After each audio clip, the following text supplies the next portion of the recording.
A gravity hill, also known as a magnetic hill, mystery spot, gravity road, or anti-gravity hill, is a place where the layout of the surrounding land produces an optical illusion, making a slight downhill slope appear to be an uphill slope.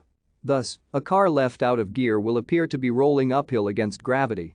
There are hundreds of recognized gravity hills around the world. The slope of gravity hills is an optical illusion, although sites are often accompanied by claims that magnetic or supernatural forces are at work. The most important factor contributing to the illusion is a completely or mostly obstructed horizon. Without a horizon, it becomes difficult to judge the slope of a surface as a reliable reference is missing. Objects which one would normally assume to be more or less perpendicular to the ground, such as trees, may actually be leaning, offsetting the visual reference. A 2003 study looked into how the absence of a horizon can skew the perspective on gravity hills by recreating a number of anti-gravity places in the lab to see how volunteers would react. Thank you for watching.